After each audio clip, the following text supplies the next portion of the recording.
Steve in Virginia, line one. Steve, you're live. Morning, John. Good morning, Morning. John. Thanks for taking my call. Happy Monday. Um, I've got two things. First of all, thanks for sending me emails. I always appreciate the daily roundup and everything else you send. Like I noticed for your 9 to 10 o'clock uh, guest today and Pollard Unplugged. Um, but before I get to that, I just want to say, okay, so finally they arrest Don Lemon, and I know you have a history with him, and I never watch CNN, don't watch TV anyway, but I would sometimes see clips online of your interchange with him when you were on his show back in the day, and I always wondered how can you put up with such an idiot? But you were doing the Lord's work, so to speak. So at this point, for him to think that he has a First Amendment right to go in on private property, which the church is private property, and do what he did is just, I mean, how can the guy be that stupid? I mean, really, has he gotten dumber over the years?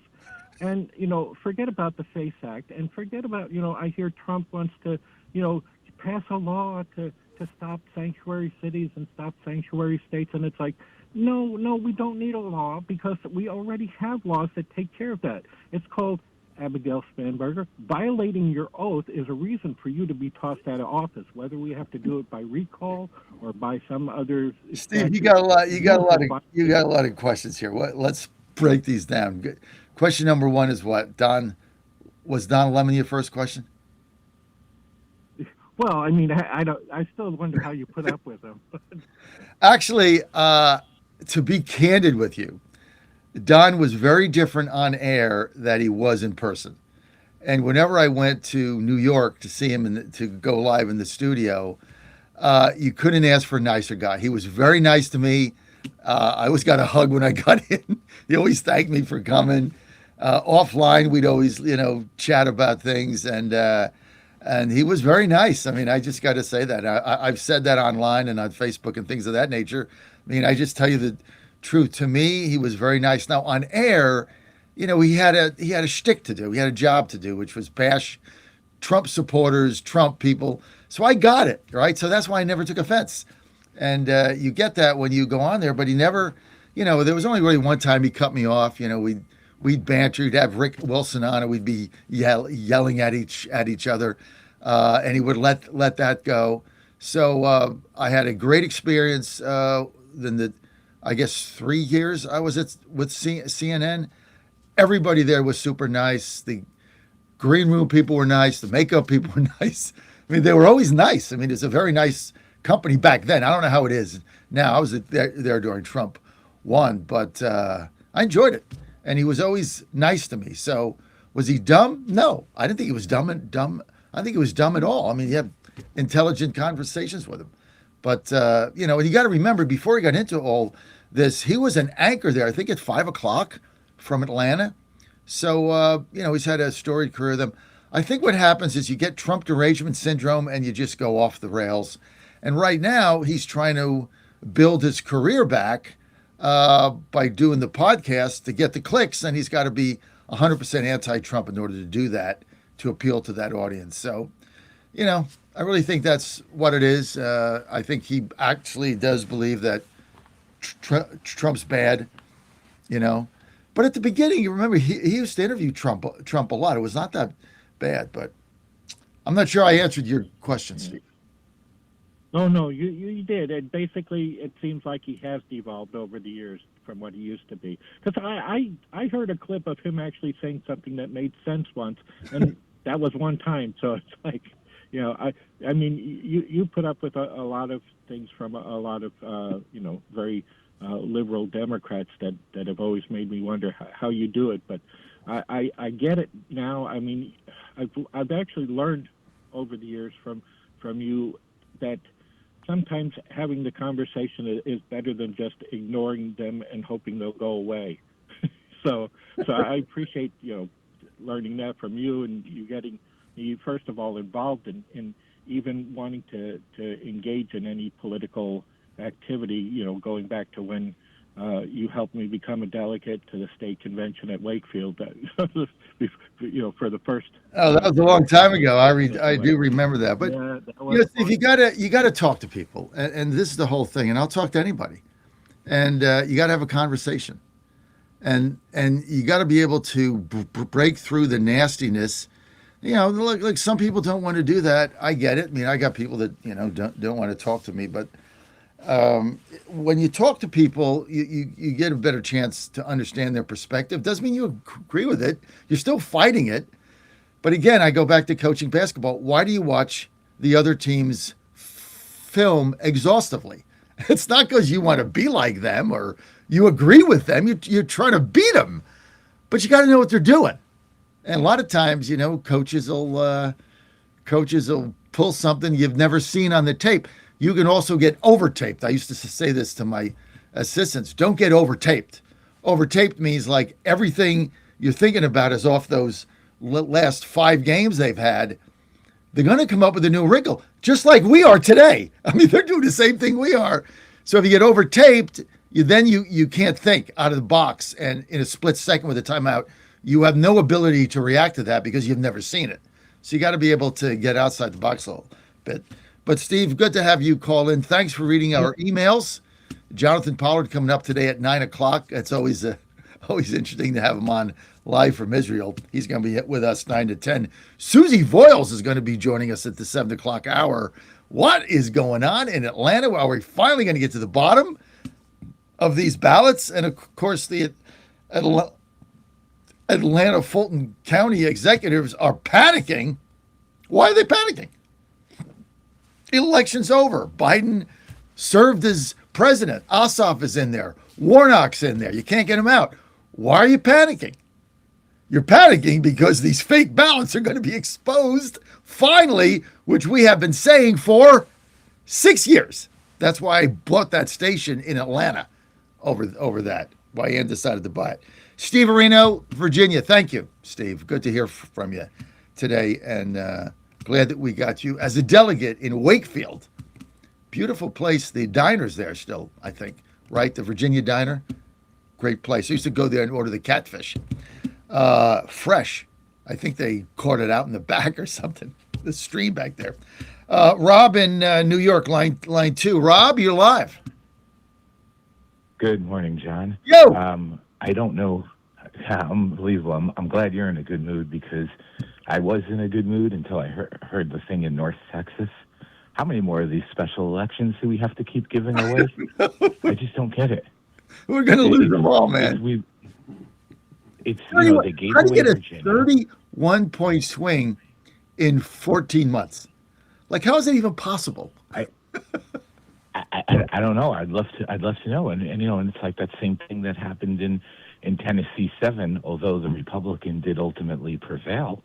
But had you had bad weather on that election, they would have lost because the left crushes the right in early voting. So the early voting we're so numbers many there, years into it. the Democrat won early voting over Lee Wamgrass 80-20. 80-20. I mean, you can't win. I don't know what I got to tell these Republicans. I'm giving up. I mean, it's just like, I don't know what to tell them. I'm voting on game day. Look, now we're getting algorithms and it's all coming out from Venezuela. And we had, servers and spaceships. And okay, well, you get beat on early voting, 80-20, you lose. But there was a 31 swing. Unbelievable. I just don't get it. And, and these other things, I mean, like, You're worried about the optics for ICE. People voted for this to happen, and I don't know why the Republicans are running from it. I said you got so much. I saw over the weekend a montage going back to Clinton, both Clintons actually, even when Hillary ran as a candidate, even Biden years ago, Obama. Trump is doing what all these guys talked about. Clinton executed that law into effect that allows the rapid deportations. So I don't get it. Trump's using a law that Clinton signed. He's using the same ICE and the same Tom Homan that Barack Obama used. 77 million people voted for this. Okay, but what they voted for and what they're saying are two different things. So you're seeing it, you don't like it, you're uncomfortable. Ooh, it feels icky.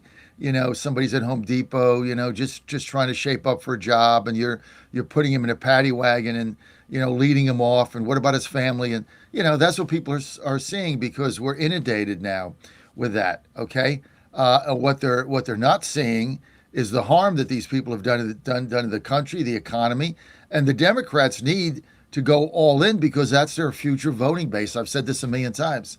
So until Americans square this in their minds, until they reconcile for themselves that tough decisions have tough measures, and until we can get there, uh, it's gonna be it's we're gonna go through this. Will we get there? I think so. Americans are pretty smart. It just takes time. This is a shock.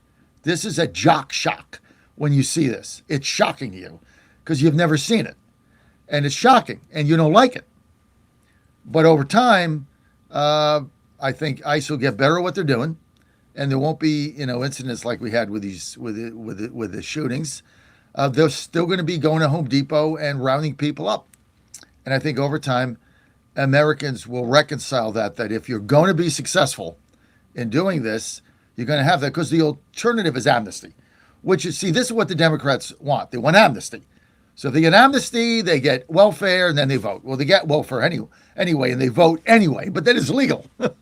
Then they can actually work with them legally instead of making them go behind the scenes as their army. And that's what bothers me. That's what bothers me so much is that it's like, how could you not understand the math? You already got the Supreme Court years ago to say that you can count illegals in the census. Okay, if they didn't have that in there, there would be no way for Democrats to even be this close in the House, because all you have to do is just watch the outward migration out of all these blue states. California, New York, Illinois, New Jersey, Massachusetts, they all would be losing seats like crazy. And that's, so they got the Supreme Court on their side. Now they're pushing for this so you could get, like you just said, the amnesty. And the Republicans are like, oh, well, we can't do anything. If we get rid of the filibuster, the media won't like us, or we won't be invited to the cocktail parties. You're going to lose the country. Lose the country. Whatever happened to the country over politics? I don't know. It's lost that way. I don't get it. Well, look, a year from Trump's victory, if you go back, let's take some good news. Go back to February 2nd, 2024, right? 24. February 2nd, 24, before Iowa. Who really thought that President Trump was that former President Trump was going to get elected again? Nobody, right? No one. No one thought he would win again. So, a lot can happen in a year. A lot. We have to understand where we're at and respond to that and react to it. And I don't really think Republicans are capable of it because they're afraid of their own shadow and they don't really stand for anything. So it's going to be up to MAGA. It's going to be up to President Trump. It's going to be up to the White House. They got a lot of good people in there. It's going to be up to them to be able to change this narrative. Like Susie, the chief of staff said, like Susie Wiles said, Trump's got a campaign in 26 like it's 2024. It's got to go to rally a week. It's not going to be easy, but we got to get our base out. And if we can do that, we can start turning the corner and winning these seats. But we got a year. But I mean that's great that he's willing to do that, but it just goes to show you how god awful the Republican Party is, because that is something in a mid-year that the candidates themselves should be doing. You want to bring Trump in? Rob, they don't want to win. They don't want to win, Rob. I know that's the problem. They don't want to win. I mean, let's just start. Can't we just be honest with each other? They don't want to win. Johnson wants to win. Thune wants to win. They want to keep their power. But the majority of their conference, they don't want to win. When they win, they're accountable. hard When they work. get beat, That's right. they get their they get their paycheck. They raise money. They get their nice office. They get their cushy staff. They're not accountable for anything. They go on Fox News. They raise more money. They don't want to win. They want to lose. And then they can manage the decline a little bit slower by making another speech on Maria Bartiromo. Respect, that's all they do. They do nothing. I mean, when Comer says, "Oh, I'm subpoenaing the Clintons," whatever they say, you laugh. Yeah, right. Yeah, sure. Oh, I turn it off when he gets on. And you know something? I'm starting to get tired of Jim Jordan too. It's the same I thing. mean, yeah, he There's no ran a difference, dude. There's no yeah, you difference ran a between nice the two of them. committee, but it's guys. What Why have aren't they people done? in handcuffs? What have they done? The Where are best, the Corey. I can't play this clip here because there's bad language in it, and I'll get fined. But Corey Mills had a town hall the other day. I put it up on my Twitter feed. He has a town hall, and I don't know. He's got people in there complaining about ICE, and so Corey Mills says, "I got one thing to say to y'all: ice, ice, baby."